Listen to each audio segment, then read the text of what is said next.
Okay, start two.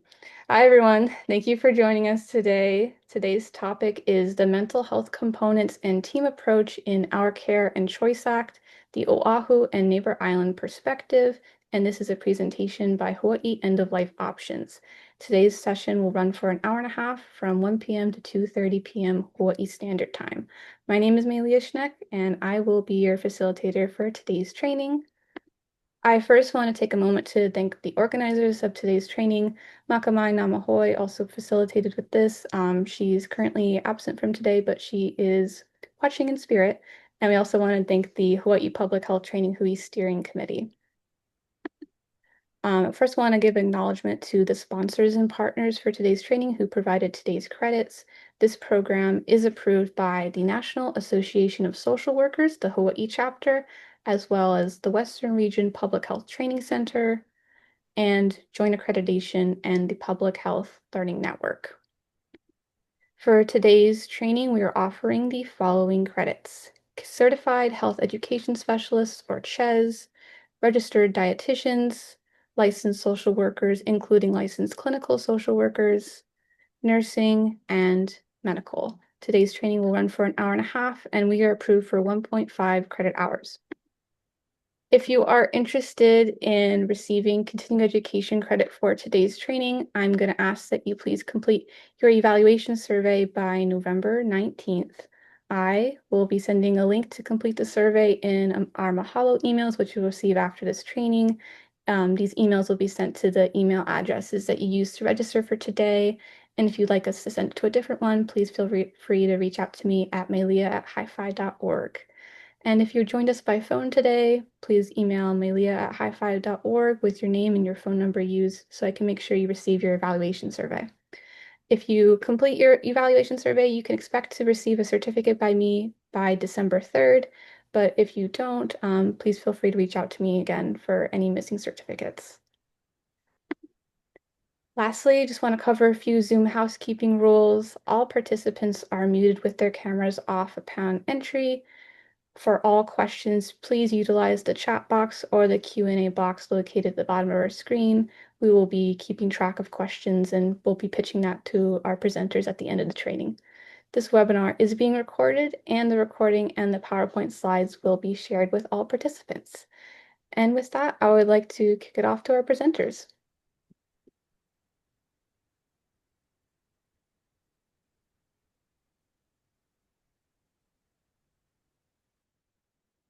Hello, everyone. Let me put this in presentation mode, and we are ready to start. We're excited to have everyone join us today. We are continuing to look to broaden the number of providers that get involved with helping a patient at end of life with medical aid and dying, and also just keep this information out in front of the community, so that people understand all of their end-of-life options. Our continuing education requirements are, hold on, I need to move my slide here. Oops, hold on, I need to go back.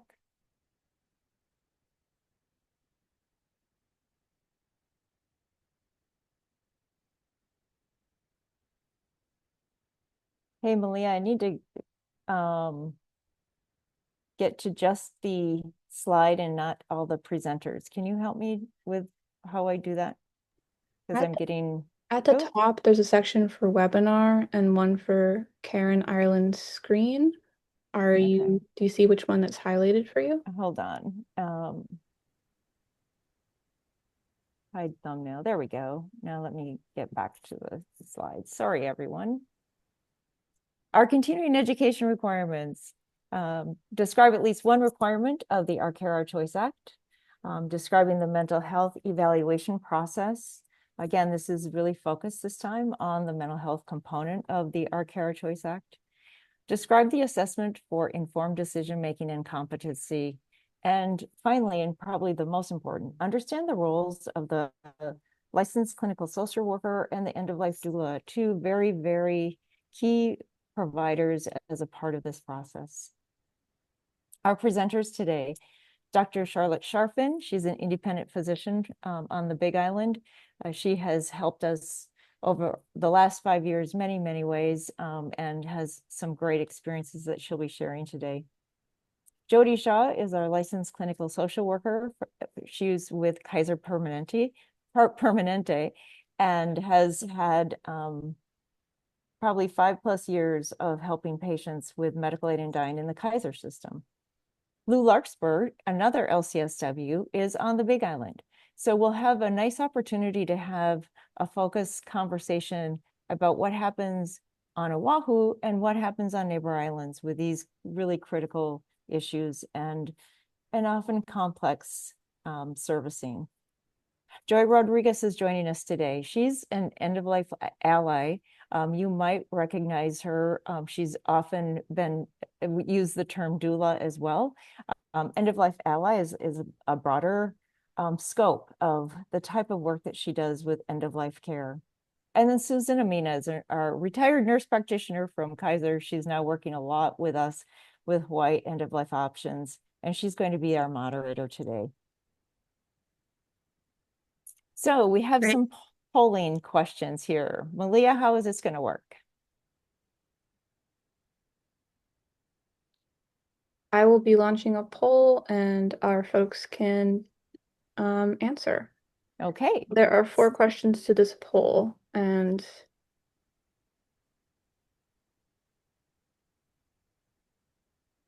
so let me just run through the 4 questions, and then we would like people to actually vote. So the first one, a mental health evaluation is required only for medical aid and dying patients who have a psychiatric history, true or false? A diagnosis of depression often excludes the patient from utilizing medical aid and dying. Again, true or false? It is the responsibility of the attending provider to refer the patient to an authorized mental health provider. Like, true or false? And the 4th one, end-of-life doulas are only involved with the patient during the final moments of life. True or false? So please select your answers, and then we'll move forward. just gonna give folks a few more minutes. I still see some responses coming in.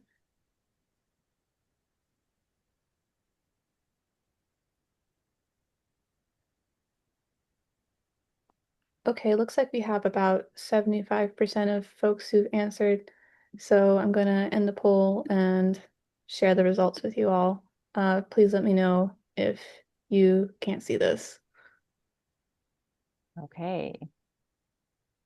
So the first one, 95% false. Second one, little 75-25, a little bit different. Then we have 2/3, 1/3. Okay, we've got the answers, and let's go through our presentation. Thank you, everyone.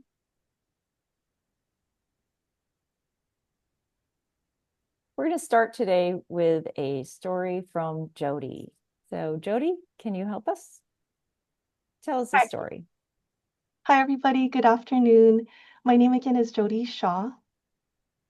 Sorry. Nope, sorry. And I'm one of the MAID coordinators for the Kaiser Hawaii region. I'm also the oncology social worker here, so based right in the oncology clinic. We do find that the majority of patients that ask for MAID are oncology patients, so it made sense, you know, to have it housed here. I wanted to share with you today the story of Joyce. She was a 77-year-old female diagnosed with lung cancer in 2021. And she was, I would describe her as a force of nature and just full of life and vivacious. She had been a teacher, and she just jumped into her journey and her treatments with us, you know, just with all that she had. And she had several adult children and a ton of grandchildren.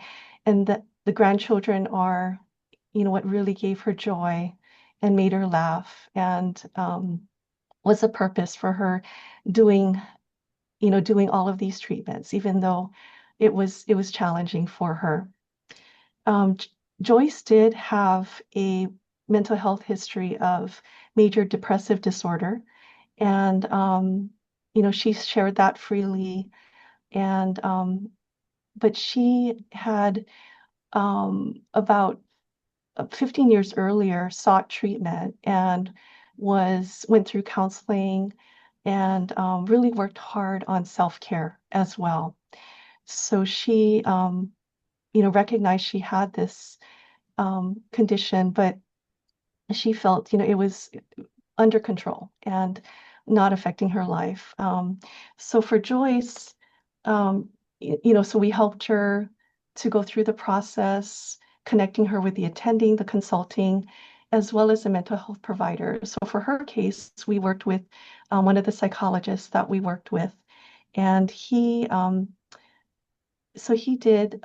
So what we do is we send them the records, so he can review history, and then he meets with the patient, typically in their home, to see them in their setting and to do an evaluation. Um, so for Joyce, definitely her mental health history was not something that interfered with her decision making, and she was cleared to go forward. Another reason I wanted to share Joyce's story is that just to highlight the collaborative efforts that that we're able to do for Kaiser patients, and I know HPH does that as well. And Hello, of course, is helping with that too. For Joyce, we were able to help her partner with Navient Hospice, and she wanted to take the medications by her pool with her two dogs, surrounded by her family, and watching the birds that she loved to watch in her coconut trees in her backyard. And one of the Navient doctors was there, as well as Dr. Charles Miller, our attending physician. Her daughter flew in from the mainland, and then her dogs were laying on her lap as she took the medication. Um, and it was a big party before she took the medication, a lot of reminiscing. Um, but it was just nice that we could support her in her wishes and the way she wanted to leave this earth. Thank you. And I'll pass it to Susan. Thanks, Jody. And I think that's a great story to share in the sense that, right, it's not uncommon for patients to be depressed at the end of life. And it often does not make them ineligible for medical aid in dying. Thank you. Next slide.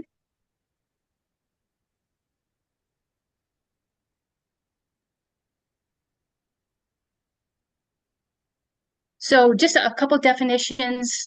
What is our Care, Our Choice Act? So Hawaii state law, effective January 1st, 2019, giving eligible adults the option to request a prescription. To hopefully help them die peacefully in their sleep. MAID is really more the medical practice, which we often refer to. And again, it's a capable adult with a prognosis of 6 months or less to live. So we'll be using those terms kind of interchangeably as we go on. So this is an interesting study. This was published in February 2025. This is in the JAMA Open Network Journal. The objective of this study was to assess the knowledge among U.S. adults about the legal status of MAID in states and in Washington, D.C., where MAID is actually legal. So what's missing from this is actually Delaware. So Delaware was legal in Delaware in a few months after this, in May of 2025. So what's really telling here is a significant gap in knowledge. So for example, if you look at Hawaii, just under about 50% don't know or didn't know that it's actually legal in the state. Those responding that it's not legal was just under 30%. And then those that knew that it was legal was just under 25%. So the knowledge gap really helps to demonstrate the need for public education, for conversations between patients and clinicians, and also in terms of policy initiatives. So kind of an eye opener in terms of really the lack of knowledge in the states where it's actually legal. Next slide. So who's eligible? We've kind of referred a little bit to this. You have to be an adult, 18 or older, Hawaii state resident, terminally ill with a prognosis of less than 6 months, able to make one's own medical decision. So this is really where the focus is on this webinar today, is the assessment and confirmation that indeed the patient's able to make their own medical decisions. And then they must also be able to self-administer the medication on their own. Okay, next slide. So I'm going to turn this over to Dr. Sharfin, who's going to talk a little bit about the various options of end of life. Thank you so much. And again, I'm on the Big Island. I'm actually an emergency physician by trade. And I got involved early on in the law because no one else would on my island. I was actually the first physician on any neighbor island to prescribe for the whole first year. So I got really passionate about education and making sure all people knew all of their options. And so what I do love about this law is it's mandated. As an attending provider, I have to make sure that every patient knows every end of life option, not just medical aid in dying. So we go through all of this. They can continue to pursue life sustaining treatment or not. Most of the patients that come to me are already in hospice care, but if they aren't, we talk a lot about why hospice care can be so important and supportive.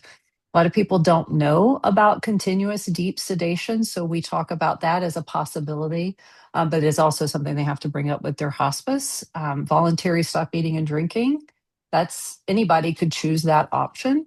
And then, of course, medical aid in dying. Next slide. One thing, a main takeaway I hope from this talk in general is this point here. Medical aid in dying is not suicide. It is written in every state law, not just ours, that they are not the same. If you look at professional bodies that study suicide, they will tell you, please do not compare the two because they're different, right? With medical aid in dying, in order to actually access it, you must have a terminal diagnosis. Someone that dies by suicide certainly doesn't necessarily have a terminal diagnosis. Again, we're talking about mental capacity. To access MAID, you must be mentally capable to make your own medical decisions. Someone that dies by suicide or attempts suicide, often they're not, and they often don't have mental capacity, whether that's due to an undertreated psychiatric illness or a substance misuse disorder. Right? It's planned with MAID. I mean, you have to go through a process that we're going to talk a little bit more about, but it's it's with family. And ultimately the person really does want to live, right? But they're not going to. Their diagnosis, they're terminal, they are going to die. Whereas with suicide, it's often impulsive and it's not planned. It's often alone and the person is wishing to die, right? In MAID cases, mostly they are gentle. And I do want to say again, it is a medical procedure. It does have risks. We have to go through those and explain that to the family and to the person choosing this option. But overall, it is a very gentle death where we know people that have died by suicide, it's often violent, right? And then grief. Normal and abnormal grief, I don't like those words. Because I think grief is so complex. However, with medical aid in dying and grief, the guilt is a lot. And I'm not saying that people don't have it, but it's not as common as when you are, a loved one has chosen or has died by suicide, and the what ifs and the guilt. So certainly two completely different things, medical aid in dying, not suicide. Next slide. And I'm going to just talk. Nope, go ahead. Go ahead. Nope, go ahead. Oh, Go right ahead. Yeah, I was just going to say, I'm going to talk a little bit about the provider components, and then I'll turn it over so that mental health providers can talk about the actual evaluation. So there's 3 provider components in our state law. This is not applicable to other states. We're the only state that requires all three, meaning the attending provider, the consulting provider, and the mental health provider must be involved in order for a patient to access MAID. Next slide. And so the attending provider is a role I typically play. I do some consulting, but mostly I'm doing the attending provider. And that can be done. All of these providers must be licensed in the state of Hawaii. I want to say that. Can be a physician that's an MD, a DO, and now we can have APRNs playing all of these roles. So the attending provider is basically saying, yes, you have a terminal diagnosis and a prognosis of less than 6 months to live. All right, that's number one. And the attending provider is also assessing mental capacity, right? I have to make sure the person is mentally competent. I'm submitting the referrals. So I need the consulting provider. So I'll submit that referral and also that mental health provider. The attending provider is ultimately the one that is responsible for prescribing the medication if the patient so chooses to have that prescribed. So the attending provider is doing a whole lot with this law. Consulting provider, way easier, and this is where I have been able to really see more physicians being involved. I'd love to see more APRNs being involved in this role. And basically what they're doing is they're just confirming that, yes, they're reviewing the medical records. They're seeing the patient. They agree this person does have a terminal disease with a prognosis of less than 6 months to live. And that they're also, again, assessing their mental capacity to make their decision. And then they submit that information. It's a 2-page form, basically, that goes to the attending provider. Next slide. And then what we're all here for is the mental health provider, right? So again, only state that mandates that a mental health provider be involved. In other states, it's really at the discretion of the attending or the consulting. And now we have broadened our law, which I think is wonderful. So we have more mental health providers that can be involved. So psychologists, psychiatrists, LCSWs, LMFTs, and APRNs that are mental health nurse practitioners are now all able to participate if they want, right? Voluntary, again, I don't know that we said that, but all of this is voluntary on the patient side and the provider side. And again, all patients who request MAID must be referred by the attending provider for counseling. And that can be one consultation or more if the mental health provider feels like they need to have that. And it can be provided through telehealth, which I love because that just allows for more accessibility. And next slide. Thank Jody. you, Dr. Sharfin. Thank you. So the law states that for the mental health component, what is required is determination by a counselor that the patient is capable. It does not appear to be suffering from undertreatment or non-treatment of depression or other conditions which may interfere with the patient's ability to make an informed decision. So that's, the exact wording of the law. Next slide, please. So as I mentioned earlier, so for Kaiser, we are lucky we have the closed system, so the ready access to the records of these patients. So for the mental health evaluation, we're able to access those the records as well as mental health history too, and to review those before the consult. And to share at Kaiser in terms of for mental health evaluations, we have a main psychologist that we work with, Dr. Brian Goodyear.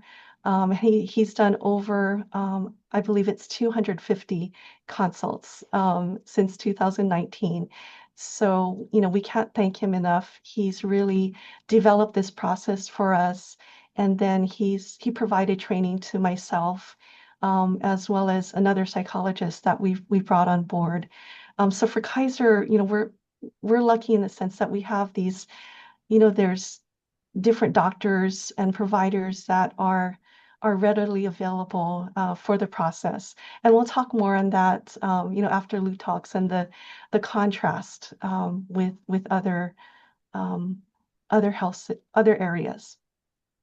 So we start with the records and then schedule an interview or visit with the patient. So for our folks, we really like to see them in person, if at all possible, in their home setting. So we do home visits here in Oahu.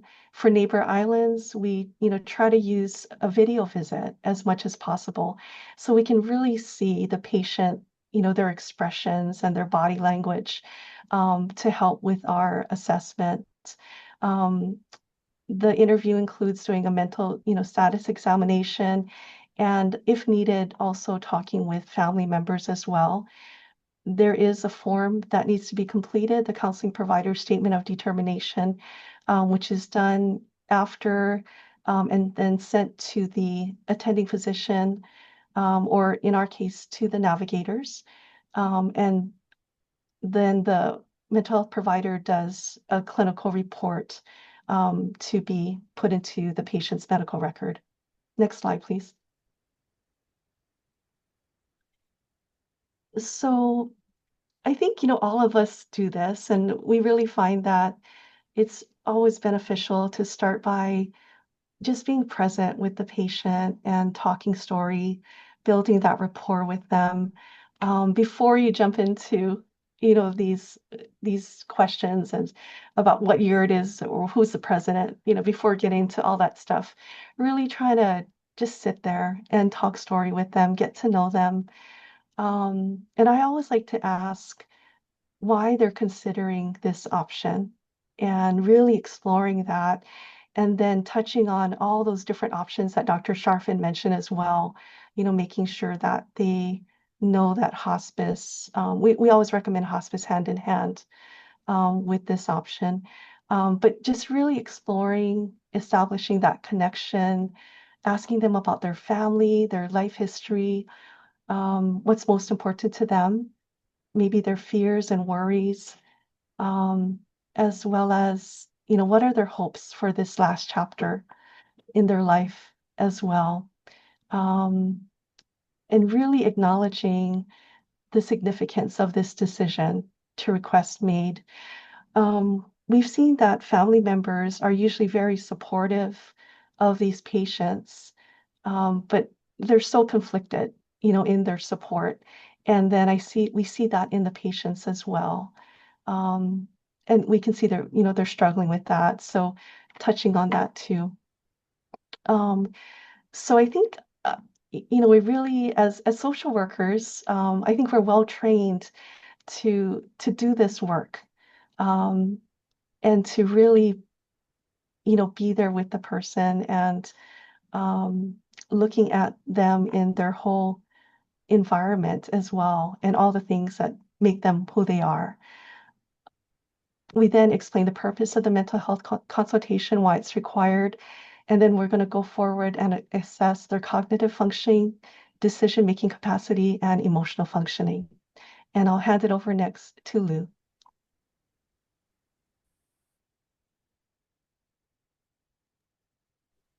Aloha from rainy Hilo, everyone.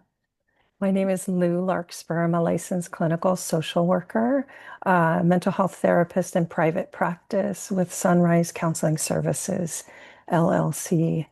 Happy to be with you today. So continuing on the mental health evaluation, looking at cognitive functioning of the patients. We want to make sure that they are alert and oriented to person, place, and time. So be asking them questions such as today's date, what is their full name, what is their date of birth, where are you right now? Might also include address or the town where they're living. Also include, questions such as who is the president of the United States currently, and importantly, why we are meeting today. Also including elements of the mental status exam, such as noting the patient's appearance, behavior, their demeanor, their ability to interact with the provider, also their mood, their speech patterns, cognition, any evidence of judgment capacity, as well as insight and thought process. The use of standardized neurocognitive tests, such as the mini mental state exam, is not needed for the majority of patients requesting MAID. And it's important to note that no tests actually have been designed for use specifically with MAID patients. And also important to note that this is still a developing field for objective measures regarding cognitive functioning of MAID patients.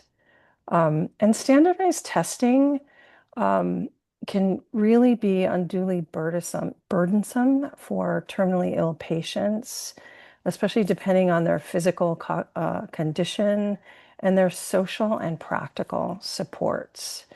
I provide the mental health evaluation through telehealth for my work with MAID patients. And especially for telehealth, where the client would need to access a computer and then navigate, sign, and submit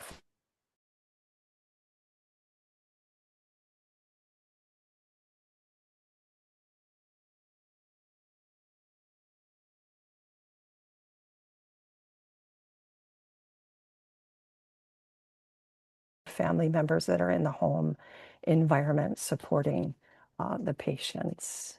Next slide, please.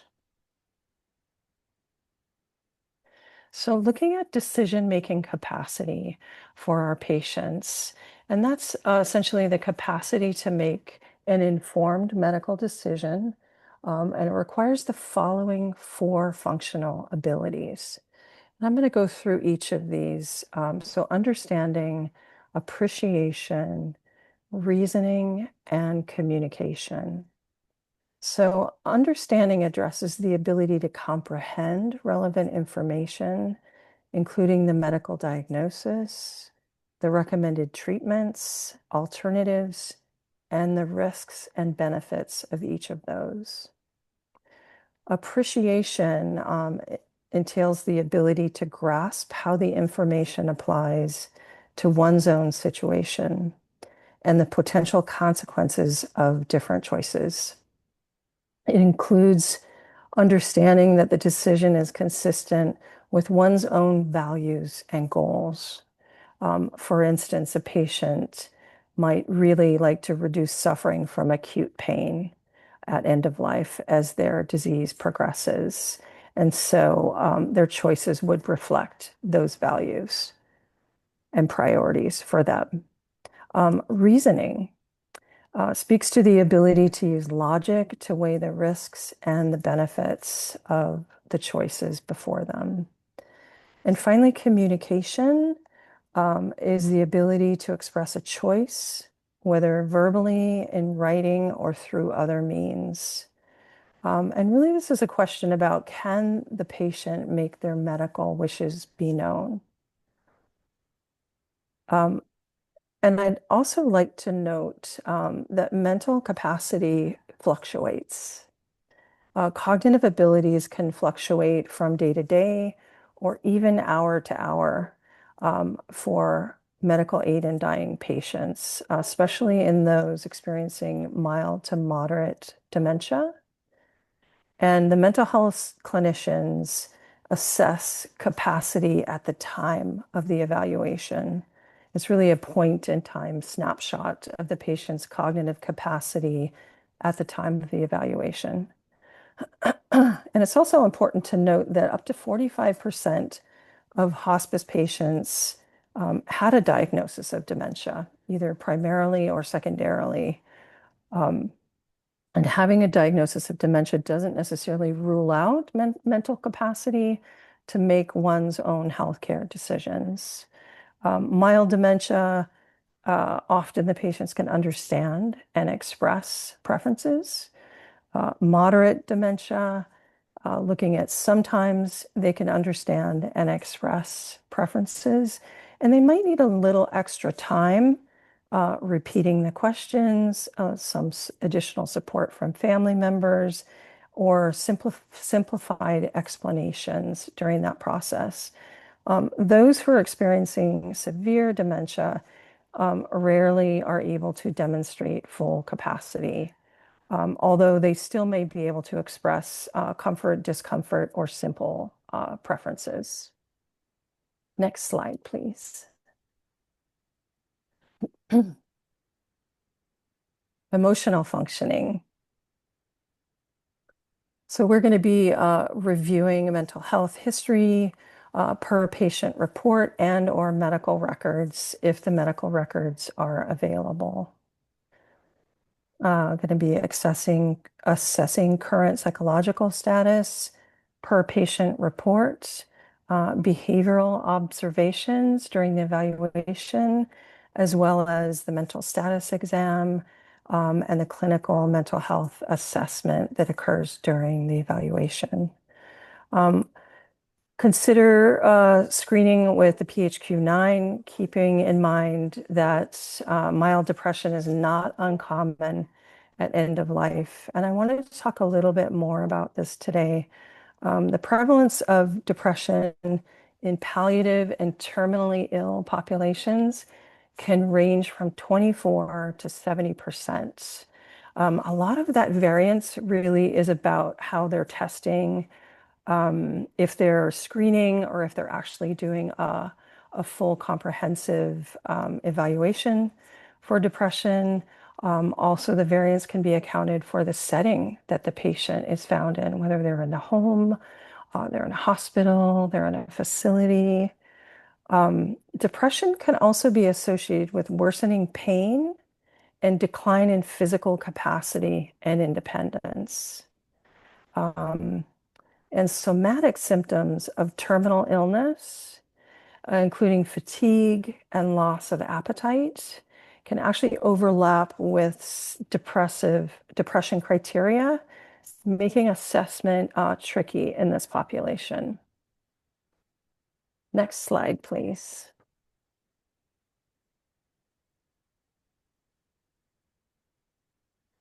All right, continuing with emotional functioning. Is a diagnosable mental disorder present? If it is present, is it severe enough to impair the patient's ability to make an informed medical decision? If depression is present, which can be common in this population, as we just discussed, determine if their current level of depression interferes with their decision-making capacity. And then we're kind of, moving back into the pillars of decision-making capacity, which include understanding, appreciation, reasoning, and communication regarding their health condition and medical choices. And also including their ability to make their healthcare wishes be known. Is mental health treatment indicated? Does the patient want or feel a need for counseling or other mental health treatment? And so often we are really listening to the patient's needs and what they're requesting and what kind of support they feel they might need. Sometimes patients might request counseling, support groups, or even family counseling to address existential or familial suffering before end of life. It's not uncommon to see quite a bit of family challenges within the system for that patient regarding family members maybe not being in support of their choice to pursue MAID. And so sometimes family counseling really is recommended to help everyone get on board with the decision of the patient and to be able to be supportive for their last chapter. I had a patient on Oahu. Actually, it's going to be part of the story that Dr. Charlotte Sharfin is going to be sharing.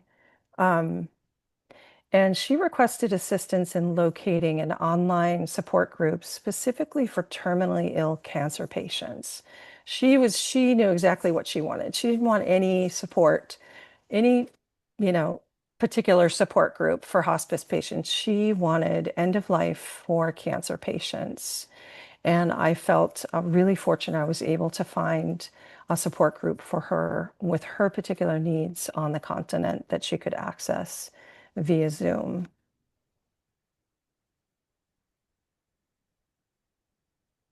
And I guess next slide, we are moving into a joint share with Jody and I, and I'll So let actually, Jody start.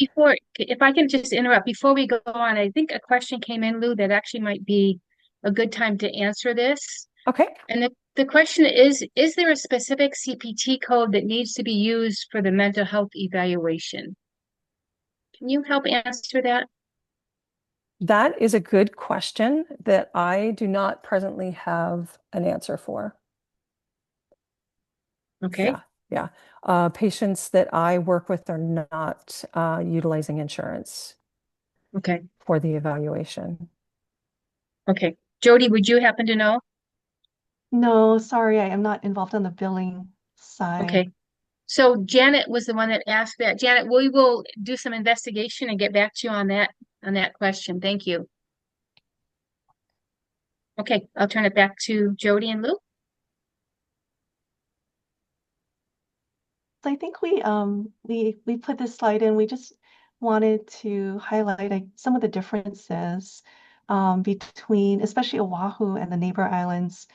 And there were things that I didn't really think about or wasn't aware of, until we started to talk with Lou about this and in preparation for this presentation.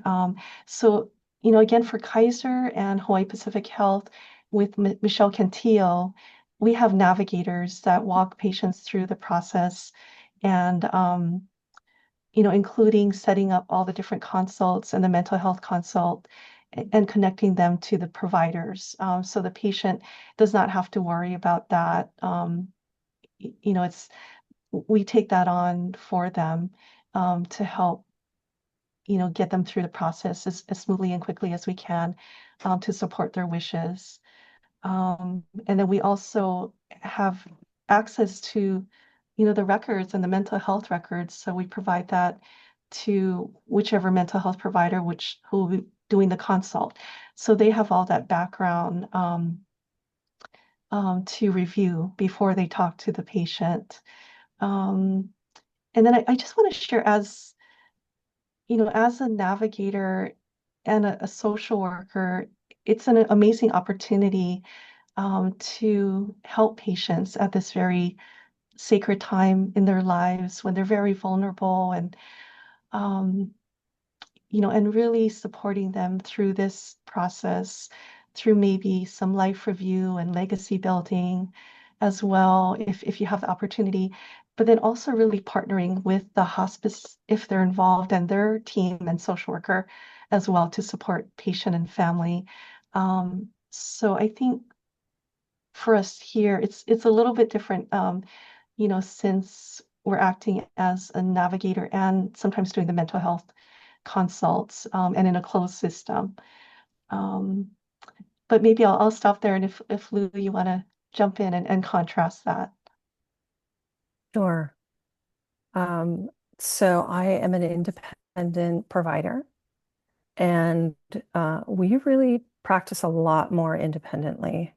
Independent provider on a neighbor island. I meet with a patient independently versus part of a care team. I'm going to be meeting them online versus in person with the team. I often, but not always, meet with the primary caregiver. Um, they are often coordinating their care. So say I'll have initial contact by phone with the caregiver to coordinate the appointment for the evaluation. Um, and as opposed to like a team model where we're all meeting together in person, I generally communicate with the medical providers via HIPAA compliant email. Our evaluations are often a point in time snapshot of the client as opposed to multiple in-person meetings over time. And some of the challenges as an independent provider in a neighbor island include, a lack of medical support structure, a lack of in-house access to patients' electronic medical records, including their mental health records. And securing those can be a burden for clients to sign consents, engage in the process to release medical records for review, and then the doctors supplying independent providers with those records. There's also a lack of in-person coordination of care with the MAID team and other medical providers, and especially difficulty of referrals to psychiatrists, for instance. In East Hawaii, Hilo side of Big Island, we have a pretty enduring shortage of psychiatrists for patients to access. We also have technical difficulties working with telehealth. Sometimes video and/or audio is problematic while conducting the telehealth evaluations. One time a patient was just unable to access the video. We kept trying, wasn't going to happen. So the evaluation was completed over the phone. Other times we get creative. There's problems with the video and usually it's the audio. So I suggest, we keep the video going and we pick up the phone and we do the audio with phone. So figure out how to make it work. We really make do with what's available to meet the legal criteria of the law and to support patients' wishes to pursue medical aid in dying. For instance, we can confirm qualifying medical diagnosis with the attending physician via HIPAA compliant email versus receiving the full records. And, there is some advantages to being an independent practitioner, providing medical aid in dying counseling evaluations. We can have the flexibility to address urgent evaluation needs of the patients as they arise. Often I'm able to provide a mental health evaluation within 1 or 2 days for those patients who have an urgent need and really want to pursue the law very quickly.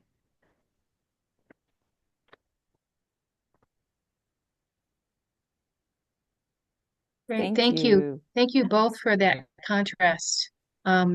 I think that in our past webinars, we probably just haven't had enough representation from really clearly understanding the challenges and the barriers that the neighbor island providers go through. So it's really helpful to have both Dr. Sharfin and Lou on today's webinar. And with that said, I'm going to turn it over to Dr. Sharfin for her story. Thank you.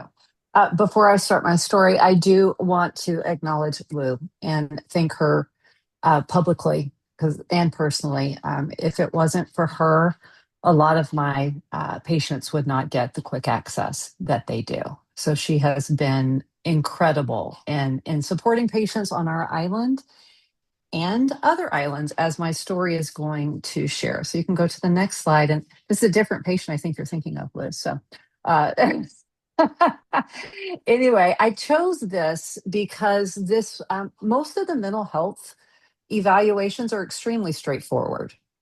Again, remember, we're mandated to do it, but usually it's just 2 physicians or 2 APRNs figuring this out, right? So it really is super straightforward most of the time, but not always. And so I've had a couple of occasions that I was really grateful that I did have a mental health provider that was mandated. The other thing I'm going to say about Lou, I got some feedback, not this patient, but from a different patient. And he was so grateful that I referred him to Lou, not just to jump through the hoop. He was able to dive deep into everything going on at the end of his life. And he had a lot of gratitude for that. So that is just a positive, I think, about this part of the law, when sometimes I can get really aggravated that people have to jump through that hoop. So with that being said, this is a patient that I actually took care of that was on Oahu. And I'm going to tell you, I don't do that very often. There's only usually 2 circumstances where I will get involved on a different island. And that's when Navian Hospice is involved, because they do such a great job of actually navigating and educating and coordinating, or when Joy Rodriguez is involved, who is on this as well. But this was different. I was approached by this patient's daughter who lived on the Big Island. And I said, okay, I'm at least going to do the first evaluation, and we'll see where we are. And if I need to make referrals, we'll figure it out. All right. So this lady was 92 years old, living in a care home in Oahu under hospice care. Her terminal diagnosis was Parkinson's. She was bedbound and did also have a diagnosis of early dementia. Our meetings were via telehealth, clearly, because I'm on another island and she is bedridden and not flying to me. There were a lot of challenges with our first meeting. First of all, her disease process. She has end-stage Parkinson's, so her speech already is very slow. It's monotone. I believe Jody pointed out, body language expressions are important when you're trying to actually evaluate, especially the mental health piece. Her facial expressions were dampened because of her disease process. We also had severe technology challenges. She had a caregiver that was there and doing her best, but she kept struggling to make it work. It often would freeze in the middle of this patient trying to explain something to me. I couldn't hear her. She would get extremely frustrated, because to try and repeat herself after she's already trying to talk is very difficult. But she did say a few things that I was able to clearly hear. And that was, I want to die, to be dead. What did that mean? I wanted to dive into that more. And it was very difficult on this first evaluation. But she asked me another question that I thought was very insightful. And she says, has it ever failed?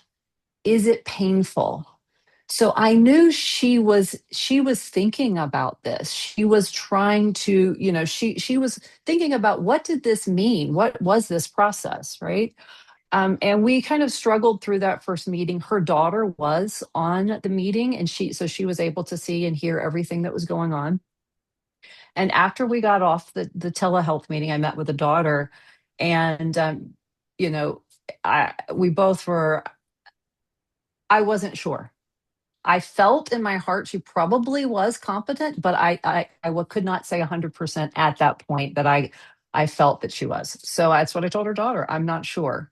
And so what can we do to actually support the rest of this process? Because in my mind, this wasn't so much probably her mental competence as it was her disease process and our technology challenges. And also a caregiver who had never even heard of MAID, really. So next slide. What I said to the daughter was, I think what we need is an end-of-life doula or ally. And I have just the person. Her name is Joy Rodriguez.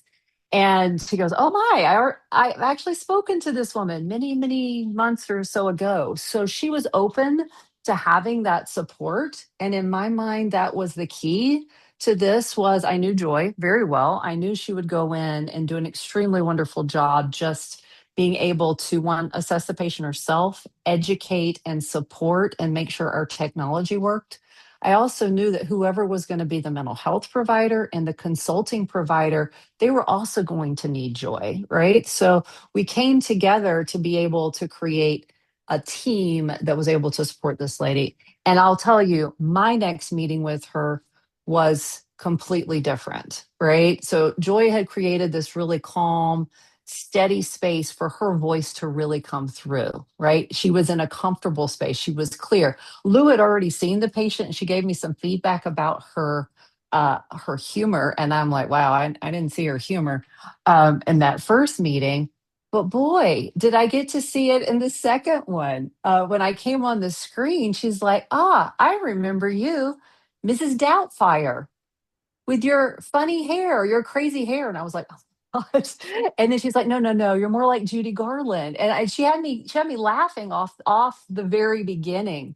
And we could take the time, the technology worked, so I could sit there and really listen to her. So she was humorous. I saw her confidence. She was very deliberate. We were able to really go deep and talk about what her suffering felt like, what it felt like to be bedridden in 92 and have people tell her that she looked so young, but she felt 102, what it was like when her daughter died and she wasn't there. Um, Her joys, her daughter that was supporting her, her granddaughter. I was able to then hear all of this. None of this I got from that first meeting. So, my point of this is really there is a power in teamwork. There is a power in working with people that are experienced in supporting people at the end of life, like Joy, like Lou. Um, and I feel like our obligation to figure out how we get rid of these barriers and do the best we can to do these assessments. It's not just about assessing. There's so much more that comes from this when we're doing this job, right? And that's all I'm going to say about the case. But Joy or Lou, if you have anything to add, please feel free to do so.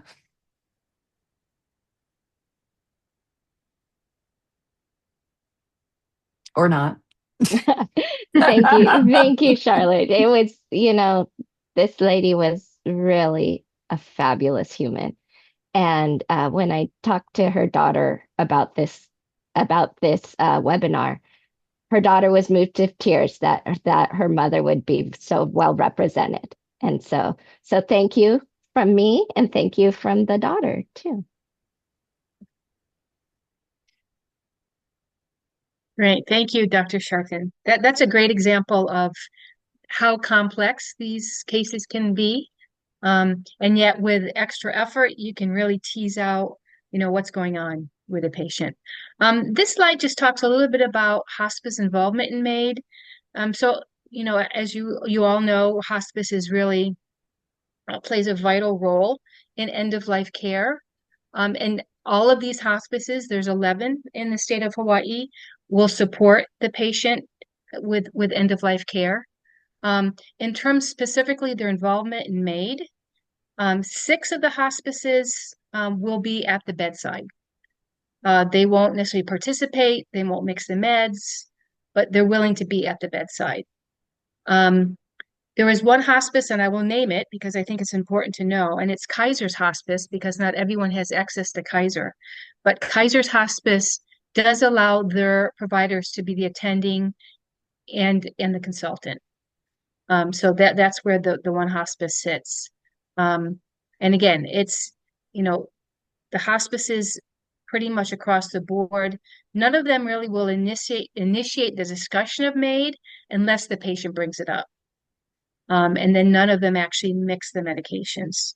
So just kind of looking at the landscape, certainly Hawaii End-of-Life Options hopes that going forward, some of this can change and there can be a little bit more involvement. But again, it's somewhat of a tricky situation. So this is where we currently sit, and just know that, again, we always recommend, if you're going to do medically aid in dying, to be in hospice because of that additional support. I had majority of the patients, when I was a navigator with Kaiser, did have hospice. One patient did not, and it did not go well. So really a crucial support system for all patients, including those going through medically aid in dying. Next slide. Go back to Dr. Sharfin. Yeah, and I think you're so spot on with hospice. It's so important to have them involved, because not just for the end of this part, but their whole person care, right? The goal is to relieve symptoms of a disease, and that's not just those physical symptoms, it's the social, the emotional, the spiritual. I just had a patient that he wanted to be on hospice, but he had graduated, and from hospice and then deteriorated and couldn't get back on quick enough and chose to use his medication. And it was so complex to try to help them navigate through that process. It worked, but and thank goodness the police were open and educated. But unfortunately, the mortuary wasn't. So it again, I can't reiterate how important it is for a MAID patient because of MAID, but in general, right? The philosophy of hospice is that everyone's entitled to that comfort and support and control over how their end is going to look. And it is a Medicare benefit, right? As long as you qualify, Medicare pays for this. And I'm not going to go through all the comorbidities, but anything that's in stage, like cancer, like heart disease, lung disease, those are all qualifying reasons for people to be on hospice. Now, I do want to point out that just because a patient is on hospice does not necessarily mean they qualify for MAID. There's a little bit more of a bar that has to be passed to qualify for MAID, and that bar is usually the mental competency piece, right? So if we have an end-stage dementia that qualifies for hospice, they most likely will not qualify for MAID. So I do just want to point that out. Next slide. So I'd like to introduce Joy. She's an end-of-life ally or doula. And, as Dr. Sharfin had alluded to, I mean, doulas can play an important role in the journey of the patient. And some doulas actually mix the medication, which is a really very nice service. And I'll share with you, there was a gentleman, actually it was a Hawaiian family in Waianae, and his niece agreed to mix the medication. I attended the death, but as a health professional with Kaiser, we're not allowed to mix. So I was walking her kind of through the process. She is shaking. She's crying. I mean, this whole process was very difficult. And yet here she is trying to then mix these medications. So I just want to say, thank you to Joy, because I know that is a service that she offers, but it's a huge relief for patients to be able to have that service. So with that said, I'm going to turn it over to Joy. Thank you, Susan. May I have the next slide, please? So first, when we talk about medical aid in dying, and particularly when with tricky situations or family dynamics, you have to put yourself in their shoes. So what is your personal comfort with medical aid in dying? What's your comfort to prescribe or to be a member on a medical aid in dying team? What's your comfort if you were faced with a terminal diagnosis? What's your comfort if your spouse was faced with a terminal diagnosis, or maybe one of your parents? So when you're looking at this, like so many of us have alluded to on this webinar, it's this collaborative effort. And one of the pieces of the collaboration can be an end-of-life doula or ally. If I could have the next slide, please. So in a general broad overview, what's a doula?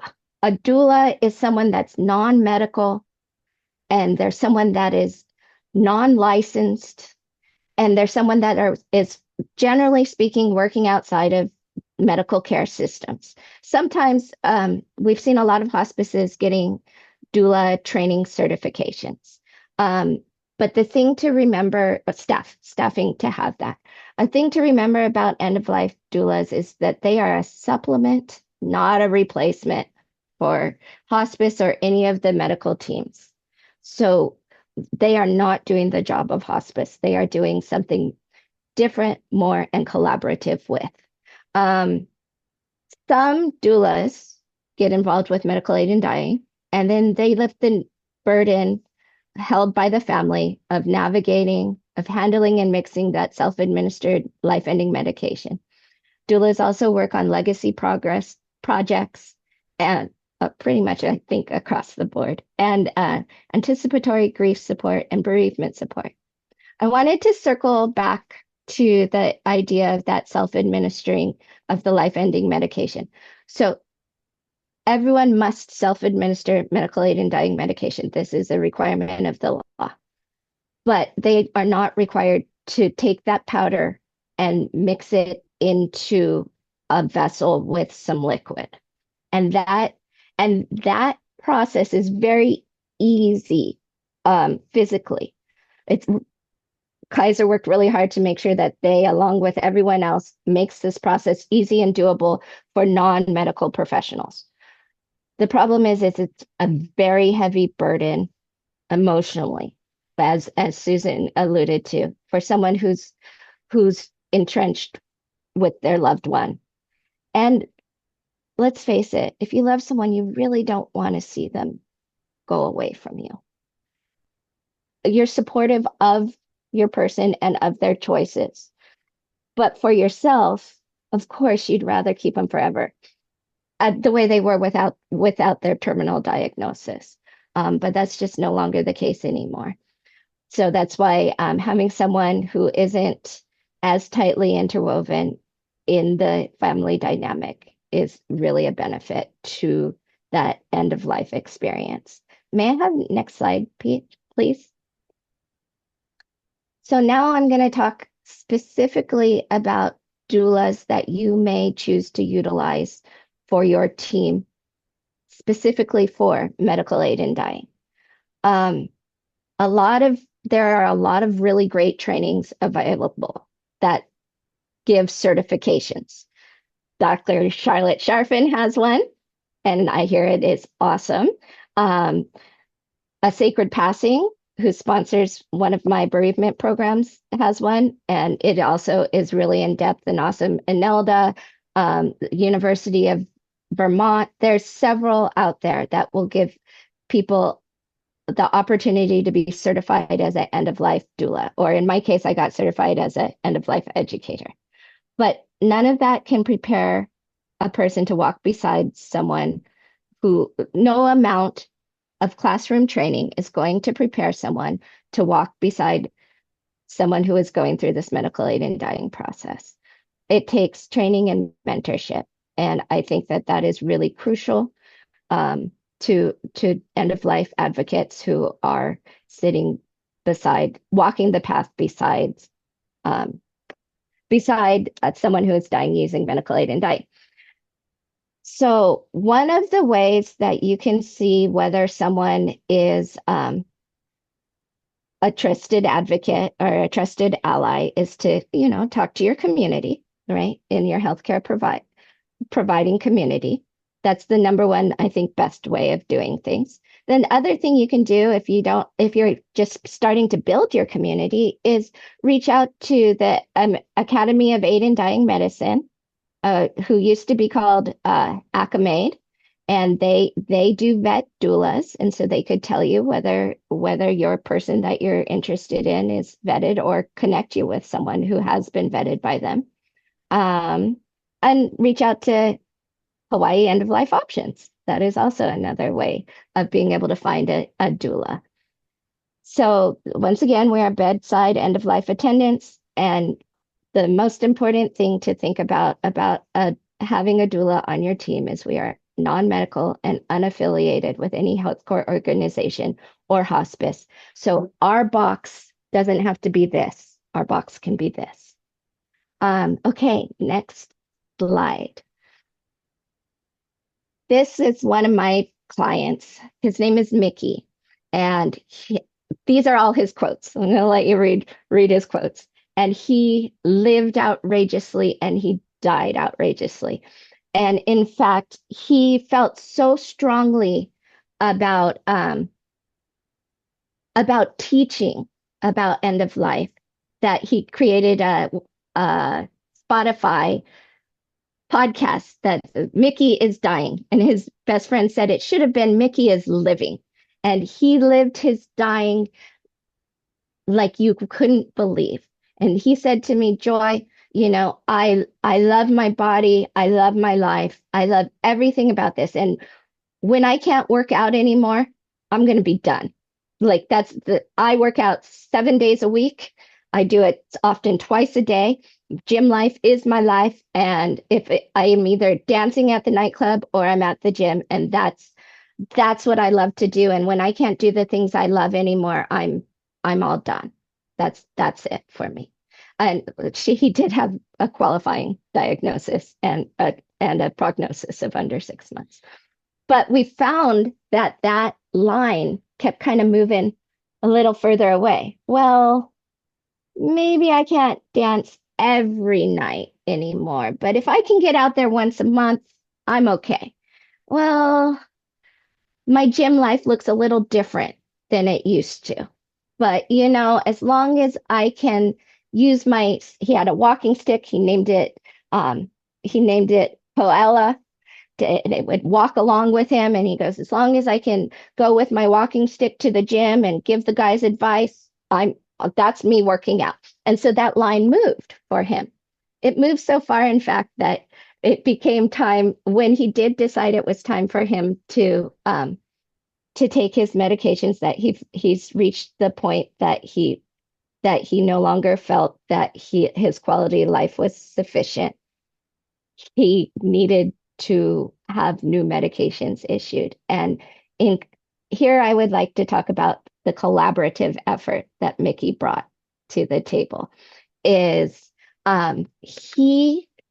was an amazing human and outrageous, and he decided he wanted to die after partying all night long with his friends under a disco ball covered in glitter. He wanted to take his life-ending medications at dawn. And I was his end-of-life doula, and I said, oh my gosh, okay. Yes. And I even reached out to Charlotte, and I said, hey, Charlotte, this guy, let me tell you about him. What do you think? And she goes, oh yeah, I think that now instead of before, he probably meets those red flag criteria. And do you need me to talk to his doc? And I says, well, let's find out if he, so Charlotte came on board, ready to support, to change up the medications. His pharmacy came on board and donated a second set of medications for him. His buddies came on board. There was this wonderful nightclub owner that said, sure, no problem. And the rest of us said, we feel like it might be a problem to take life-ending medications in the middle of a nightclub under a disco ball. And so we came up with an alternative venue, which happened to be a 45-foot catamaran. And so he had his party with his friends. Dawn came around. We mixed the medication. His friend held a disco ball up. His other friends covered his body in glitter. And he ingested his life-ending medication. Then, because hospice couldn't be on a vessel on water because they only served the island, which is land, the coordinated effort with the mortuary and the hospice team came into play. And so he was transported by a private boat to the harbor where the mortuary van was waiting for him. He was gently lifted up into that mortuary van, and the hospice nurse declared him in the van. So I just brought his story up, one, because he was a huge advocate of living your dying and empowering your life, and two, because it was a true collaboration. Thank you. Thank you, Susan. Your turn. Thank you, Joy. Yeah, and you can see how, just to make a comment about that, how Joy's not just at the bedside. Joy's traveling from early on through this whole process with various wishes and desires and emotional support. So she's really developed relationships with these people over time, which is really, really wonderful. So if we could just do a post-test polling questions, same questions, true or false. If you could work on those, and then we'll see how it looks. Leah's going to bring up in just a bit the percentages. Yes, we're just going to wait a few minutes and give folks the chance to respond to them all.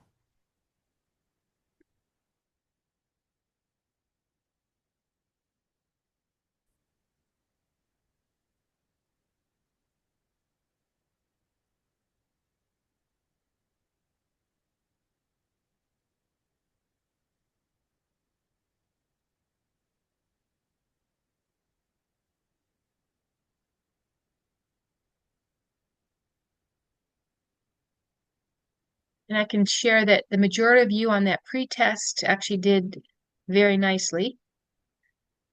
So hopefully we have a little bit higher numbers, but you all were quite informed up front. Well, it looks like With, we stopped at about 67 or so percent completion, so I'm going to end the poll and share the results. okay. Please let me know if you can't see that. Okay, so we've got 93% false, which is correct. We've got 95% false, which is correct in terms of depression. We have got third one, we've got 84%, which is true. And then lastly, right, for 95% end of life doula, it's false. So thank you. Thank you for doing that. If we can take a look at the next slide. So here's some resources. If you go on to Hawaii's Department of Health website, there's a lot of information. That's where you'll find the attending form. The attending has forms to complete, the consultant and the mental health provider. You'll see those forms.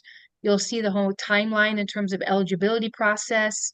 There are certain timelines that need to be met during this whole process. Joy mentioned the Academy of Aid in Dying Medicine.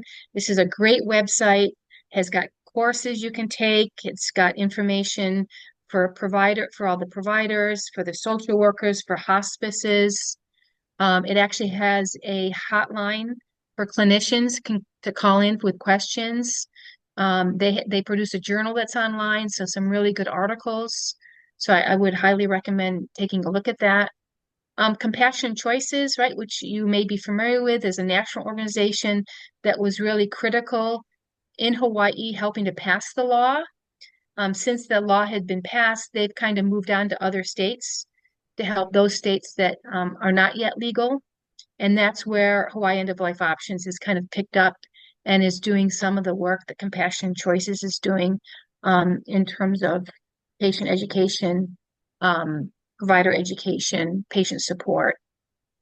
And then Joy, can you talk a little bit about burden lifters? Sure. Yes. Thank you. Could I have next slide, please? It's this what you were talking about, Amina or Susan, or were you Yes. saying? Okay. So Burden Lifters is my private LLC company, and we offer two different free services to your patients. One of them, it's in collaboration with End of Life Chaplain, and we offer education and support meetings, which I think is important when we look at the number of people who are aware here in the state of Hawaii about their legal options under medical aid in dying. And a lot of people find it very comforting to know what their options are.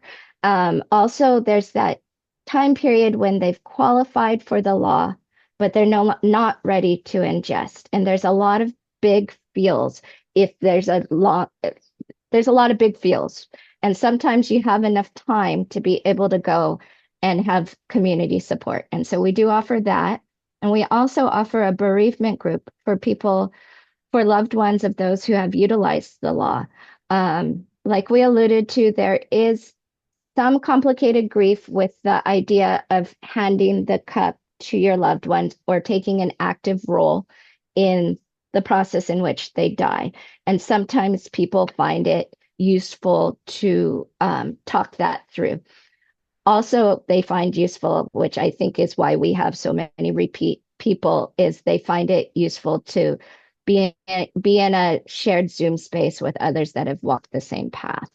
And so this is one that's sponsored by a Sacred Passing out of Washington, and it's done in collaboration with Leilani Maxera, who is a licensed clinical social worker who volunteers to do maid evals here on the island too. Thank you. Great. Thank you, Joy. And then here's Karen, did you want to talk a little bit about Hawaii End of Life Options? Oh, feel free to go ahead, Susan, and then I'm working with Aubrey and see if there are other questions out there. Okay, so this is our nonprofit, Hawaii End of Life Options. You see the voicemail and the the website and Gmail. So again, our goals are public and patient support, provider education support. Certainly, whether you're on a neighbor island or Oahu, if your patient's really struggling in terms of finding providers that are willing to participate in MAID, or any kind of questions or concerns, certainly can reach out to us and one of us will be in touch. Also working closely with hospices and healthcare organizations to hopefully over time incorporate more MAID related services. And as you can see from that JAMA study, right, so many people aren't aware of this option. And we're certainly not in a position where we're promoting it or recommending it. We want people to be informed. These are all of your options. MAID happens to be one of them. So again, reach out if we can be of any help. And then I think we're going to look at the questions and punt those to the appropriate provider. Yes, thank you all for such a great presentation. And the questions are coming in. I think Aubrey's been looking at them. So Aubrey, do you have a couple to? Sure. I've been consolidating some of them, and really wonderful questions. Thank you, everyone. I'm going to focus on Lou, and this is a bunch of questions. It's kind of a compound, so strap in. Okay, what is the total time needed for the mental health assessment, especially if doing home visits? Is the mental health evaluation typically completed in one session or several over a period of time? Is there a template available for providers to follow? And I have to note, hi, aloha, Leilani Maxera, who's on this.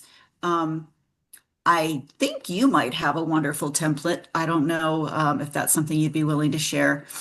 And then finally, if insurance does not pay for MAID, what is the average cost to the patient? Do you need? And we only have like 7 minutes left. So total time needed for these. Okay. Typically, the evaluation, excuse me, is completed within an hour. Some folks can complete that in less time, around 30 minutes. Typically, I meet with patients just one time. Thank you. And then if insurance doesn't pay, what is the average cost to the patient for this evaluation?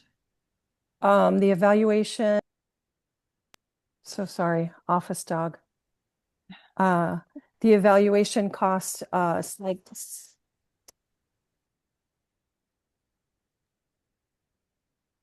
we can't hear we can't a dog. Hear you. No, oh, you can't she's hear got a the dog barking. Okay. Yeah. Okay. No, but I don't hear the dog barking even when you're not muted. So direct pay sliding scale is 150 to 100, depending on the needs of the patient. that is Lou's fee schedule, her individual. We have others who will do this assessment pro bono, and others who may, maybe the patient already has a psychologist or psychiatrist and they already have their situation set up. And then can I just what add, about a Jody? template? Yeah, so I was just going to say, Jody Kaiser has a template, correct, for mental health evaluation. Can you talk to that? Yeah, so Dr. Goodyear, he really established the protocol for us for this. So he did develop a template, um, and then he also for our visits, it also is about 30 minutes to an hour at the most as well, and done in one session. Thank you. If a primary care provider won't do the attending provider role, this is for Dr. Sharfin, how long does it take for them to get an appointment with someone like Dr. Sharfin, or how would they identify providers who are willing to support? You answer the first part, I'll get the second. Well, I was going to say Hello is a great organization to contact just across the board if for some reason you can't get me. So as far as the way I work, I do have a private practice, right? I'm an emergency medicine physician, kind of part-time, and now I've really got a dedicated practice to supporting people at the end of their life. And MAID patients are near and dear to my heart. So if I get a consult through my office, basically you go on my website, there's a phone number. DR Cha-Cha is the easiest way to just look that up. But contacting my office, they know to let me know. So even if on paper or on the computer it doesn't look like I have availability, I do my best to work in MAID patients as soon as I'm, so I usually try to do that within a week. And I try to find out how imminent they are. So if I know someone really probably doesn't have a lot of time left to live, those are going to be seen first. If I've got somebody that can wait, then that might take a couple of weeks. So it really is patient dependent and life dependent because, things happen in my life too. And that's why we need more providers, honestly, is because I love doing this work, but we need as many people as possible so that there aren't barriers to getting the access quickly. Thank you. Let's see. One more quick question. How does the unattended death go without hospice involved? And that's either Joy or Charlotte.